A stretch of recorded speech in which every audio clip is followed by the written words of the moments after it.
The school administrator handed me a stack of worksheets. She looked me squarely in the eye and she said, "Just keep them busy." It was the late 90s. I was a high school teacher, and the class that I was assigned were students who had zero skills in English and were working at below a third grade level in their native Spanish.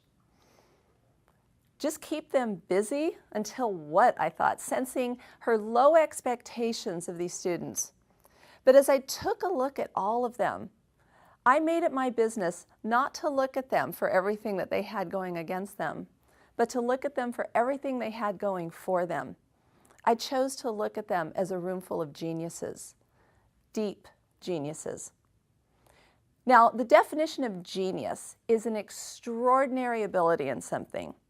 And when we think of genius, we think of Einstein, we think of Da Vinci, we think of people who've had extraordinary accomplishments and achievements in this world.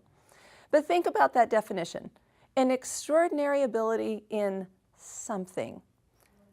Something covers a lot of ground. We all have something we're extraordinary at. We all have things that come to us easily, effortlessly. We don't even know how it is that we know these things. We just know them. And beyond the sense of genius is something that I call deep genius. It's the building blocks of the nuances that really make us the unique geniuses that we are. So valuable and so incomparable in every situation. Your deep genius is comprised of your innate skills, those things that you were just born with. Your learned skills, things that you picked up maybe through school, education, training, and life-defining experiences, those things inside of us that just woke us up. We couldn't have learned them any other way. Now, I'm not a teacher anymore, but I've committed my life's work to helping people uncover this deep genius inside of themselves, inside of their organizations, and use it to be more creative, to be more productive, and to get on your leading edge. Now, back in that classroom, I took the stack of worksheets and I put them in the closet. I closed the door, never looked at them again. Instead, I looked into the eyes of those students. And I saw Miguel, who could not read or write a word. But Miguel had the most incredible auditory recall. He could hear something. You could tell him something on Monday. And then on Friday, ask him to repeat it back to you word for word with complete comprehension, and he could do it. So using that strength, I thought to myself, why hasn't anybody leveraged this before? Why not use that as the building block to develop his literacy skills, to help him succeed in school, to prevent him from being that low expectation that was placed on him? And there was Laura, whose life experience brought her from war-torn El Salvador to the United States, who had an educational experience in my classroom where suddenly she learned about the Bill of Rights, she learned about the U.S. Constitution, and her eyes opened up to justice and injustice. Laura had this natural gift as an orator. I mean, she was a born public speaker. And when you take this life experience of being from a war-torn country with that awakening of learning about civil rights, of putting that together with someone who has natural public speaking skills, suddenly her eyes were set on going to law school. Not long before that, she was written off as somebody who would probably get pregnant or drop out. And it's not just in our schools where this is happening. It's happening in our workplaces too. I recently met with a group of new managers, and I asked them, what's your innate genius? And Marlene, a 20-something new manager, responded, I produce superior results for maximum effectiveness in alignment with our vendor partner strategic alliances. And I shook my head. That's not a genius statement. But her senior manager was sitting in the corner nodding with approval, like, atta girl, you did the right thing. So I proceeded to ask this group 3 questions to unearth really, what's the deep genius in the room? What are the nuances of what makes you great at what you do?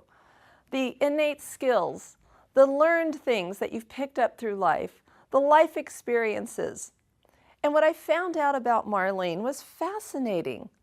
Marlene has an innate sense for divine order. no matter where she goes, no matter what she does, she has this sense of inner peace when she puts things into divine order. She can look at a system that is just broken. She can look at a process that's full of flaws. She could go into a cluttered garage. Anything that's out of order, she gets a vision of how it should flow in just a moment's notice. Other people would take hours, days, weeks, months to come to the conclusions that she can in just a flash. It is sheer genius. And what's also interesting about her in her educational experience is that when she went to college, she majored in both business and art. So she has this sensibility piece of her from the business world, and then she has this creative and aesthetic flow. And you bring all of those things together, and it's so much more than the company jargon that she's been coached to recite, or the job titles, or all of the different things that we do that blind us to the true genius of people. Now, even if you're from an organization that creates cute little job titles or very clever names for job positions, even if you sit on couches instead of cubicles, whether you have a ping pong table in the middle of the room or not, it doesn't matter what your environment is like. Are you really, really mining into people's life experiences, into who they are to find out what is that deep genius? So the three questions that I pose to Marlene's group, to anybody, are, number one, what are you great at? What are those things that you are just intrinsically great at? You don't have to try. You don't even know how it is that you're so great at them.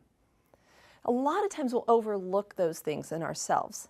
We don't value things that come so easily to us. So you might even want somebody to help you with that question to get a real, true reflection of what it is that you're innately great at.